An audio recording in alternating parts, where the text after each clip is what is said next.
বাংলাদেশে প্রতিদিন এত এত বিনোদন আমি পাই, এত এত বিনোদনমূলক ঘটনা ঘটে। নীতিগতভাবেই আমার মনে হয় প্রত্যেকটা বিনোদন যদি আপনাদের সাথে শেয়ার না করি, এটা আমাকে চরম ব্যথিত করে। কারণ আলটিমেটলি আপনার সাথে তো আমাদের একটা পরিবার। তো আমি দেখবো আমার পরিবার সেই বিনোদন থেকে বঞ্চিত হবে, সেটা তো মেনে নেওয়া যায় না। তো বিনোদন তো দেখাইতে হবে। বিনোদন চলতেছে, চলবে, চলমান থাকবে। কারণ যতদিন বাংলাদেশের রাজনীতিতে এ ধরনের বিনোদনমূলক রাজনৈতিক ক্ষেত্র বিশেষ দল রয়েছে তথাকথিত, এরা থাকলে বিনোদন পেতে কোনো টাকা পয়সা লাগবে না। এখন আর বিনোদনের জন্য টিকিট কেটে সিনেমা হলে যাইতে হয় না। এখন অনলাইন স্ক্রল করলে, বিশেষ করে ফেসবুক, ইউটিউব, একশো একশো বিনোদন। মানে আধা ঘন্টার মধ্যে আপনি, 40 মিনিটের মধ্যে আপনি আধা ঘন্টা হাসবেন। এই ধরনের এমন এমন কন্টেন্ট এখন ফেসবুকে বা ইউটিউবে রিলের মধ্যে বিশেষ করে পাওয়া যায়। বিনোদন পার্ট 1। একজনকে প্রশ্ন করা হয়েছিল, 1 বছরে আপনারা কেমন আছেন, তার উত্তরটা আপনারা শুনে নিন। বাল ছিড়ছে। তাকে প্রশ্ন করা হয়েছিল 1 বছরে ইউনূস সরকার কি করেছে, তার উত্তর কি ছিল সেটা আপনারা শুনতে পেয়েছেন। এরকম বিনোদন আছে, আরো আছে, শেষ কিন্তু না, আরো কয়েকটা আছে, আমি বলবো। শেষে একটা চমক দিব আপনাদেরকে, নিশ্চিতভাবে থাকেন।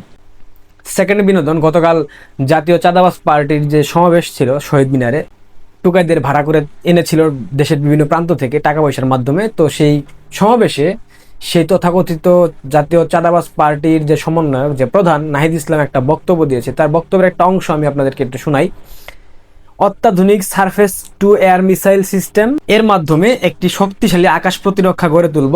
ড্রোন প্রযুক্তি অধিগ্রহণ, সামরিক গবেষণার মাধ্যমে সেনাবাহিনীতে UAV, unmanned aerial vehicle brigade গঠন করব। বাংলাদেশ এগুলা করে কি করবে? বাংলাদেশ কার সাথে যুদ্ধ করবে? ভারত, চীন, মিয়ানমার? তো বাংলাদেশের নিরাপত্তা বিঘ্নিত করতে পারে দুইটা রাষ্ট্র, একটা হচ্ছে গিয়া ভারত, প্রথমত ভারত, পরবর্তীতে চীন। এছাড়া তো বাংলাদেশে ঢুকে সীমান্তবর্তী অঞ্চল উত্তপ্ত করার কোনো প্রশ্নই আসে না। মিয়ানমার নিশ্চিতভাবেই সেটা করবে না। এই যে ইশতেহারের মধ্যে এগুলো দিয়ে কি প্রমাণ করতে চাচ্ছে? সাল নাই কুত্তার বাগানা, পয়সা নাই খাবার, হ্যাঁ, যায় না বড়ই বিচি, দিতেছে কাঁঠালের বিচি, তাহলে তো হবে না। অর্থনীতির কোনো ঠিক ঠিকানা নাই। কয়েকদিন পর দুর্ভিক্ষ লাগবে বাংলাদেশে, ও আছে মিসাইল সিস্টেম, আকাশ প্রতিরক্ষা ব্যবস্থা। মানে তুই কার সাথে যুদ্ধ করবি রে মহাজন, যে তোর আকাশ প্রতিরক্ষা সিস্টেম লাগবে? তোর S-400 মতো এয়ার ডিফেন্স সিস্টেম কিনতে হবে? শালা, গালি দিতে মন চায়, কিন্তু গালি দিলে পরে আসলে অনেকে বলে যে গালমন্দ করা ঠিক না, গালি দিলাম না। আরো বিনোদন আছে, শেষ না। রুহুল আমিন চখারা জাগার, তার ছেলে মির্জা ফখরুল ইসলাম আলমগীর। ভেবেছিলাম একটা সভ্য পলিটিশিয়ান, মানে একটা সভ্য রাজনীতিবিদ, বাট তার কথাবার্তা, তার বিশেষ করে তার সরকার পতনের পর থেকে তার লাগামহীন বক্তব্য, বিশেষ করে ওবায়দুল কাদেরের ভূমিকায় তিনি অবতীর্ণ হয়েছেন এই মুহূর্তে। সেই চখারা জাগারের ছেলে ফখারা জাগার, সে একটা বক্তব্য দিয়েছে, আপনারাই শুনেন। কোনদিনই আমরা ফ্যাসিস্ট হাসিনাকে আর এই দেশে রাজনীতি করার কোনো সুযোগ দিব না। শপথ দিতে হবে, ফ্যাসিস্ট হাসিনাকে আর এই দেশে কোনো রাজনীতি করার সুযোগ দেব না। উনি যে কথাটা বলেছেন, ফ্যাসিস্ট হাসিনাকে রাজনীতি করার সুযোগ দেব না, উনি না দেবার কে হে মহাজন? এই দেশের মালিক কি ফখরুল ইসলাম আলমগীর নাকি বিএনপি নাকি জামায়াত? এই দেশের মালিক জনগণ। এই দেশের জনগণ নির্ধারণ করবে শেখ হাসিনা রাজনীতি করতে পারবে কি পারবে না। এবং এই ধরনের বক্তব্য দেওয়া যে এটা আন্তর্জাতিক মানবাধিকার আইনের মানে পরিপন্থী, এটা কি সে জানে? বিএনপির গান্ডু নেতা কি জানে? জানে না।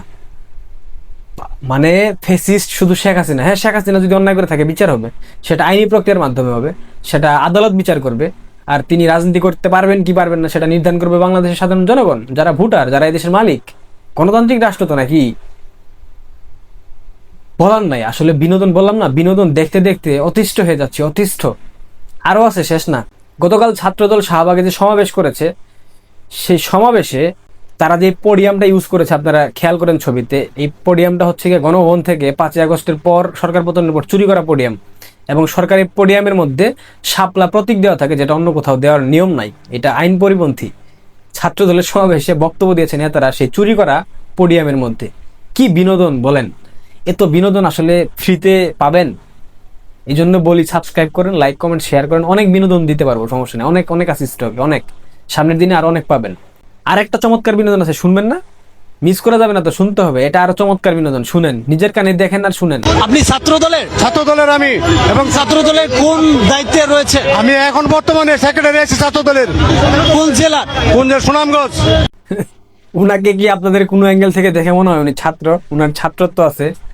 আমি নিশ্চিত জিয়াউর রহমান যদি বেঁচে থাকতো এই মুহূর্তে এই সময়, তিনি বলতেন আর খুশি হইতেন একটা বিষয় ভেবে যে, আরে গর্ধব, তুই যে বয়সে ছাত্র দলের সাধারণ সম্পাদক, আমি ওই বয়সে ষড়যন্ত্রের মাধ্যমে রাষ্ট্র ক্ষমতা দখল করেছিলাম, গর্ধবের দল, আর তোরা এখনো ছাত্র দল নিয়ে পড়ে আসিস।